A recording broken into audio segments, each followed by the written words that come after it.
Raksha Mantri Rajnath Singh says Indian coast is adequately guarded by the Navy.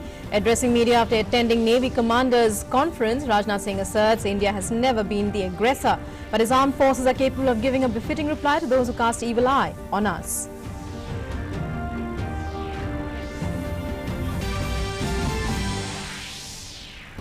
Nobel laureate Abhijit Banerjee calls on Prime Minister Narendra Modi. PM Modi says India is proud of his accomplishments. Banerjee says Prime Minister shared his vision of India.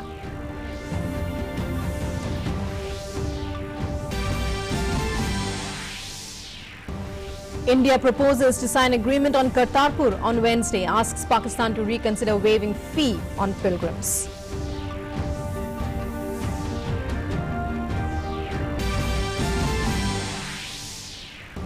Over 90 heads of foreign missions in India visit Golden Temple in Amritsar today. Visit as part of India's efforts to celebrate 550th birth anniversary of Shri Guru Nanak Dev Ji in a grand manner.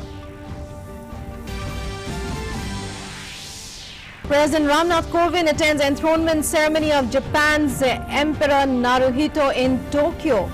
President also addresses Indian community in Japan. President Kovind is in Japan in the second part of his two-nation visit.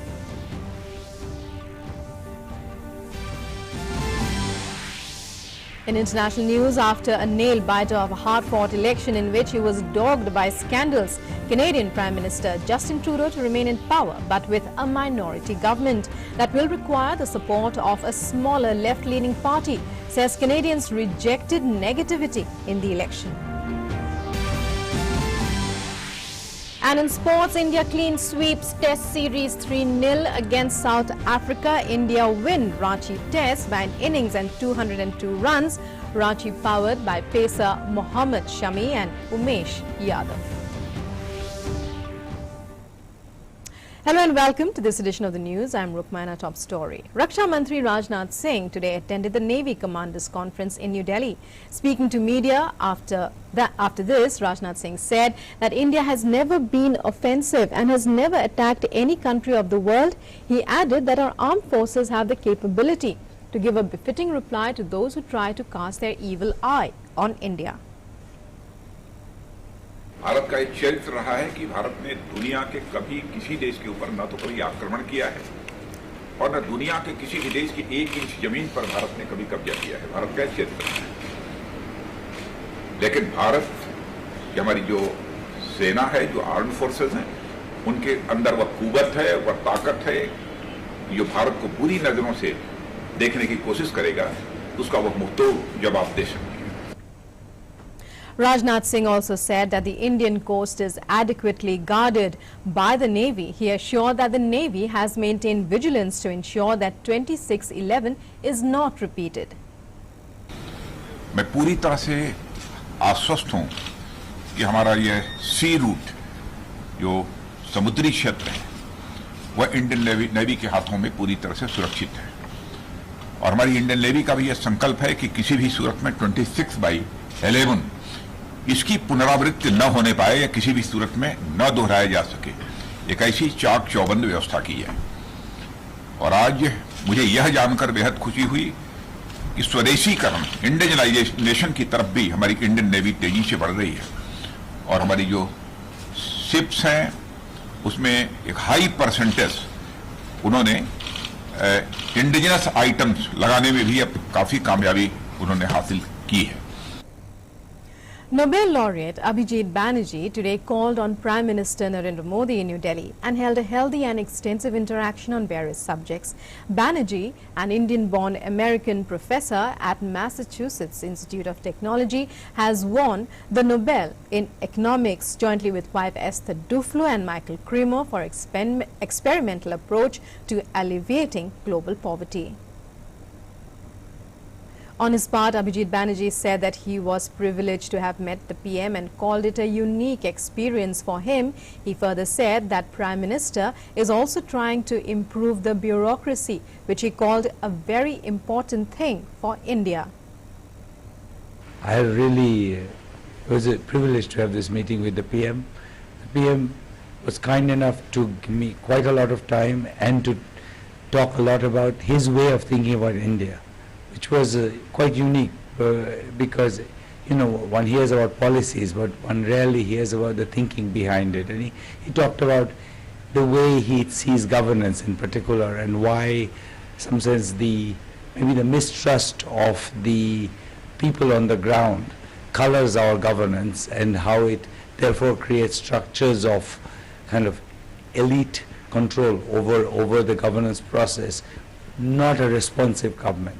And in that process, he also, I think, very nicely explained how he's trying to reform the bureaucracy to make it more responsive, to understand the ways in which people's views need to be taken into account, expose them more to the reality on the ground. And that, I thought, was, I think it's a very important point for India to create a bureaucracy that actually lives on the ground and gets its stimulus from how life is on the ground. And without that, we get an unresponsive government. So thank you, PM. That was a unique experience for me. Later in a tweet, Prime Minister Narendra Modi said, "Excellent meeting with Nobel laureate Abhijit Banerjee. His passion towards human empowerment is clearly visible. We had a healthy and extensive interaction on various subjects. India is proud of his accomplishments, wishing him the very best for his future endeavors." India has proposed to sign the agreement on the Kartarpur corridor. The MEA in a statement said that India will sign a memorandum of understanding on Wednesday for the opening of the Kartarpur corridor that will link two important Sikh shrines on either side. New Delhi has asked Islamabad to reconsider its demand of charging $20 service fee a pilgrim. India had consistently urged Pakistan that in deference to the wishes of pilgrims, it should not levy such a fee. The 550th birth anniversary of the founder of Sikhism, Guru Nanak Dev Ji, will be celebrated on the 12th of November.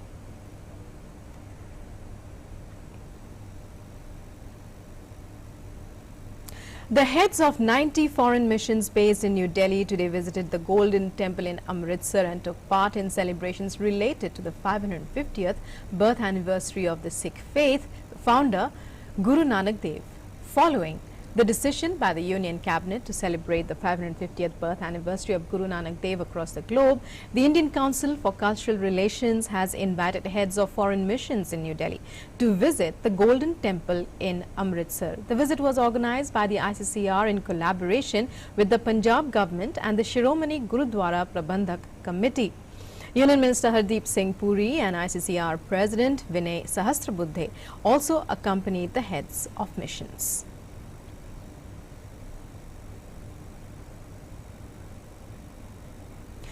Union Minister Hardeep Singh Puri said that Guru Nanak Dev Ji gave a message of unity and advocated for an egalitarian society where there is no distinction on the basis of caste or creed. Addressing a program at Golden Temple in Amritsar, he also highlighted the spiritual experience one acquires when one visits the Golden Temple. On the occasion, the heads of foreign missions were honored with the robe of honor, Saropa, by Shiromani Gurudwara Prabandhak Committee. Guru Nanak Dev Ji preached environmental protection 550 years ago. He advocated gender empowerment 550 years ago. And he traveled 28,000 miles to different countries, some near India, some outside, to spread the message of an egalitarian society. You all sat on the floor and had langar. There was no distinction in terms of caste or class. When we do group hymn singing, kirtan, again that embodies the same spirit. The Supreme Court today granted bail to Congress leader and former Finance Minister P. Chidambaram in the INX media corruption case lodged by the CBI. The Apex Court set aside the Delhi High Court's September 30th verdict denying bail. The top court said Chidambaram will be released on bail if not required in any other case. The bench made it clear that Chidambaram will not leave the country without prior permission of the court and make himself available for interrogation as and when called by the probe the agency. He is currently in ED's custody in connection with a separate money laundering case.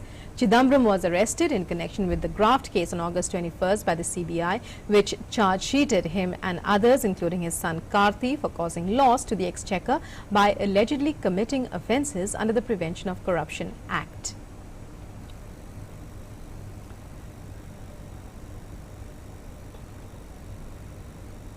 President Ramnath Kovind, along with hundreds of foreign dignitaries, including the UK's Prince Charles, today attended the enthronement ceremony of Japanese Emperor Naruhito in Tokyo, in Japan. The emperor formally proclaimed his ascension to the throne in a centuries-old ceremony attended by dignitaries from more than 180 countries. The first Japanese emperor born after World War II, Naruhito acceded to the throne when his father, Akihito, became the first Japanese monarch to abdicate in 2 centuries after worrying that advancing age might make it hard for him to perform official duties. Later, President Ramnath Kovind addressed the Indian community in Tokyo. He highlighted the ties between the 2 nations and described Japan as an elite partner in transforming the Indian economy. The President also appreciated the role of Japan in helping India in its high-speed rail project. Our bilateral ties with Japan today is counted amongst our foremost relations. Our strategic, political, security and economic collaboration has assumed a new high. Japan is a lead partner for us in transforming our economy. Their participation in the high-speed rail project from Mumbai to Ahmedabad is a symbol of our deep mutual trust and friendship. In Jammu and Kashmir, Pakistan violated the ceasefire along the LOC in Balakot in Mendhar sector of Poonch district. The Indian Army has been retaliating befittingly. Former Congress Rajya Sabha member from Karnataka, K.C. Ramamurthy, joined the BJP in the presence of the party's General Secretaries Bhupinder Yadav and Arun Singh today. Ramamurthy had resigned as a member of the Rajya Sabha on the 16th of October. Addressing the media, Ramamurthy said that he is inspired by the vision of Prime Minister Narendra Modi and wanted to work under his guidance. Depressed, not able to do what I wanted to do. I am sure that a proper platform has got me here, and I'll be able to certainly do something good for the country. After joining the BJP, K.C. Ramamurthy met the party's working president J.P. Nadda in New Delhi. With the northeast monsoon underway in Tamil Nadu, the Met Department has issued a red alert in 4 districts of the state. The district administrations in Theni, Coimbatore, Nilgiris and Dindikul have been cautioned against heavy rainfall in the districts and have been directed to take action in advance to prevent any rain-related accidents. The 4 districts are expected to receive more than 15 centimeters of rainfall during the monsoon from today. Meanwhile, Kerala is also battling floods as rivers flowing through the state have swelled up after heavy downpour in the region. This is due to the northeast monsoon becoming active. The Met Department has issued an orange alert for heavy rains in the state, directing the state administrations to step up action. An orange alert by the IMD means to be prepared to face any situation arising out of severe weather conditions. The districts which have got an IMD alert include Kollam, Alappuzha, Kottayam, Idukki, Ernakulam, Thrissur, Palakkad, Malappuram, Kozhikode, Wayanad, Kannur and Kasaragod. The IMD has predicted heavy rains over Kerala for the next few days. The fishermen have been warned not to go out to sea as squally weather with wind speed reaching 45 to 55 kilometers per hour are likely to prevail over the Kerala coast. The Supreme Court today directed all cases concerning regulation of social media to be transferred from various high courts to itself. The order was passed in the transfer petition filed by Facebook and WhatsApp seeking transfer of various pending cases to the Supreme Court. The court was informed that the state of Tamil Nadu is not opposed to the transfer of the case to the Supreme Court. The primary case concerning linkage of Aadhaar with social media and WhatsApp traceability is pending before the Madras High Court. The centre has sought time till January 15th next year for finalizing social media norms to make intermediaries more liable and accountable. The Apex Court then fixed the next date of hearing for the last week of January 2020. Union Minister Dharmendra Pradhan visited shipbuilding complex of a shipyard in Russia which manufactures various kinds of vessels including LNG carriers, offshore vessels, passenger ships. The Zvezda shipyard is poised to make a huge contribution to the development of Arctic shipping and developing shipping routes between Russia and India. On the occasion, Dharmendra Pradhan said that the Far East Russia has vast mineral opportunities, with the Russian government keen to partner with India, and the proposed joint projects are expected to further add strength to the time-tested bilateral friendship. The minister also reviewed oil and gas projects being undertaken in the Russian Far East, including India-Russia joint collaborations. Infosys chairman Nandan Nilekani today said the company's audit committee will conduct an independent investigation on whistleblower allegations of CEO Salil Parekh and CFO Nilanjan Roy indulging in unethical practices to boost short-term revenue and profits. Infosys has been hit by turbulence again. An anonymous group calling themselves ethical employees has alleged that the firm has been sprucing up its books to show better revenue and profit numbers. In a letter to the Infosys board and the US Securities Exchange Commission, they have targeted the CEO Salil Parekh with forcing the finance team to take a number of steps that go against standard accounting practices. They alleged irregularities in large deals like Verizon, ABN AMRO and a joint venture in Japan, saying revenue recognition was not as per accounting standards. The letter alleged that in the last quarter they were asked not to fully recognize costs like the visa cost to improve profits. The letter also alleged how important metrics in large deals and other financial information was suppressed as well. A statement by the IT Services Joint Chairman Nandan Nilekani to the stock exchanges on Tuesday said that the company's audit committee will conduct an independent investigation on the whistleblower allegations of CEO Salil Parekh and the CFO Nilanjan Roy indulging in unethical practices to boost short-term revenue and profits. Nilekani said that the board, in consultation with the audit committee, will take such steps as may be appropriate based on the outcome of the investigation. Bureau Report, DD News. Canadian Prime Minister Justin Trudeau's Liberal Party held on to power in a nail-biter of a parliamentary election, but as a weakened minority government. Television projections declared the Liberals winners or leading in 157 of the nation's 338 electoral districts versus 121 for his main rival, Andrew Scheer, and the Conservatives after polling stations across 6 time zones closed. Trudeau will now soon have to form an alliance or formal coalition with one or more smaller parties in order to govern. The 47-year-old former school teacher dominated Canadian politics over the 4 years of his first term, but faced a grilling during the 40-day election campaign described as one of the nastiest in Canadian history. His golden boy image has been damaged by ethics lapses in the handling of the bribery prosecution of engineering giant SNC Lavalin, while the emergence of old photographs of him in blackface makeup rocked his campaign. The first test of his future government will follow in the subsequent weeks with a speech to Parliament outlining his legislative priorities and a confidence vote.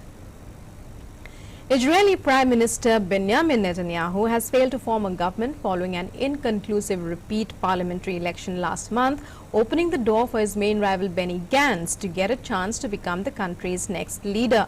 President Reuven Rivlin said he would give Gantz, the former army chief, the mandate to try to become the prime minister after Netanyahu failed to muster support of 61 members in a 120-member Knesset. Netanyahu, who was first tasked with forming the next government by Rivlin by virtue of support of 55 members compared to Gantz's 54, announced on Monday evening that he cannot cobble a government together and was returning the mandate. The Prime Minister made the announcement 2 days before the end of 28 days deadline given to present a coalition. Netanyahu 70 broke the news of returning the mandate to Rivlin in a video message published on his official Facebook page. Movie buffs will have a treat of the 50th International Film Festival of India as IFFI announces a screening of some of the best cinema produced in the Hindi film industry. The open screening at Goa will feature classic comedies, Parosin to Andaz Apna Apna to big blockbusters like Gully Boy and Uri, The Surgical Strike. On the theme, The Joy of Cinema, total 14 movies will be screened at 2 venues, Joggers Park, Altino and Miramar Beach in Goa. The festival will run from 21st November to 27th November. Close to 250 films from various countries will be screened at the premier movie extravaganza. This year, Dadasaheb Phalke Award winner Amitabh Bachchan selected 7 or 8 films will also be showcased at the movie gala.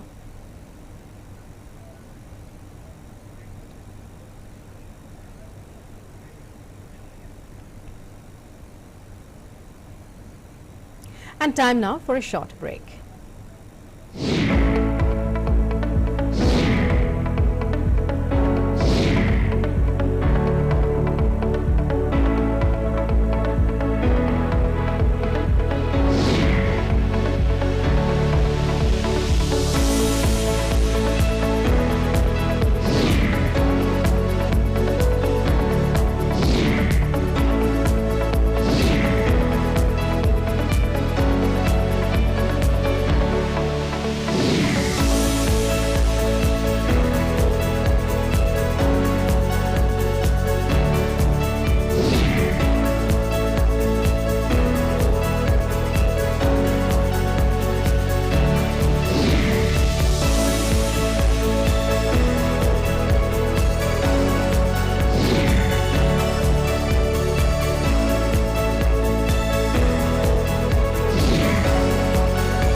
And India put on a superb performance in the third test against South Africa in Ranchi to complete a 3-0 series whitewash.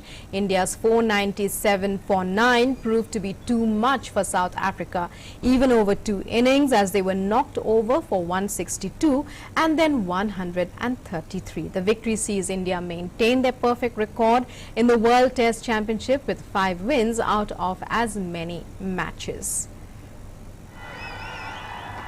A formidable Indian team ticked all boxes with ease as they completed a 3-0 rout of South Africa with a comprehensive innings and 202 runs victory in the third and final test match in Ranchi. The scoreline was not only an indicator of India's absolute dominance, but also the decline in standards of South African cricket, as they could not handle the might of India's batting and the fiery India-based attack led by Mohammad Shami. Debutant Shehbaz Nadeem wrapped it up in the second over on day 4 as South Africa were all out for 133 in their second innings, 30 runs short of their dismal first innings score of 162. This is India's 6th clean sweep at home in a 3-test series, and India did not put a foot wrong during the 3-match series, winning the first test by 203 runs and the second one by an innings and 137 runs. If Rohit Sharma's coming of age in his new role as an opener with 529 runs turned out to be a masterstroke in home conditions, Mayank Agarwal also consolidated his place in the side with a double century and a ton, easing India's long-time opening woes. However, what stood out during the series was how lethal the Indian base attack looked, despite their premier pacer Jasprit Bumrah's absence due to a stress fracture.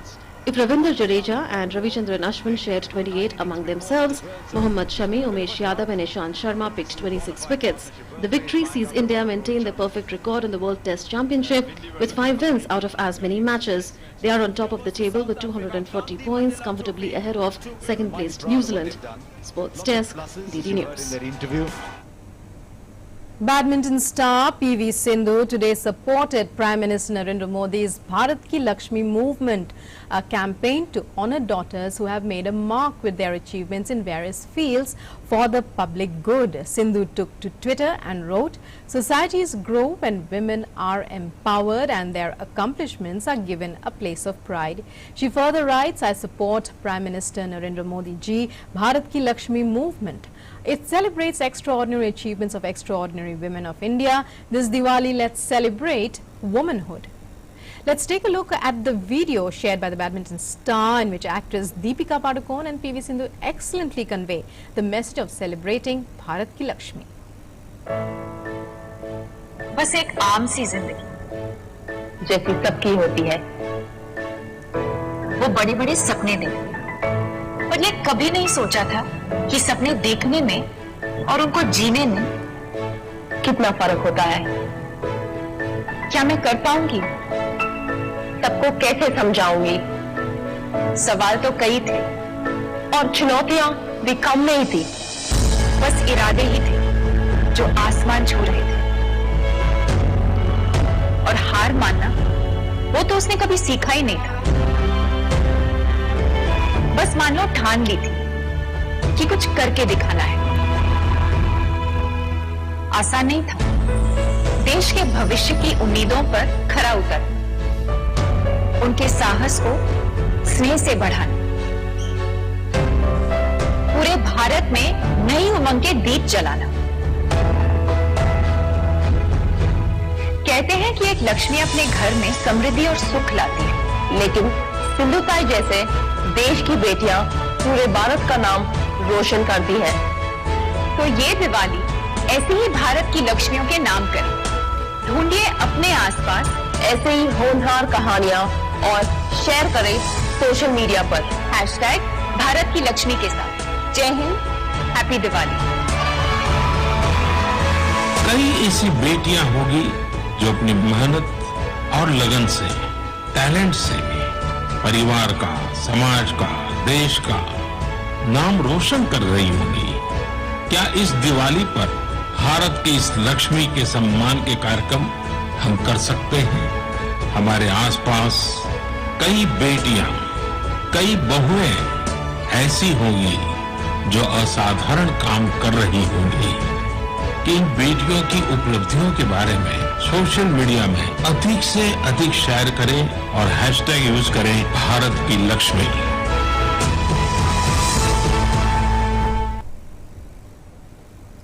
And that's all we have for you in this edition of the news. News and updates continue on DD News and DD India. Stay tuned. Namaskar.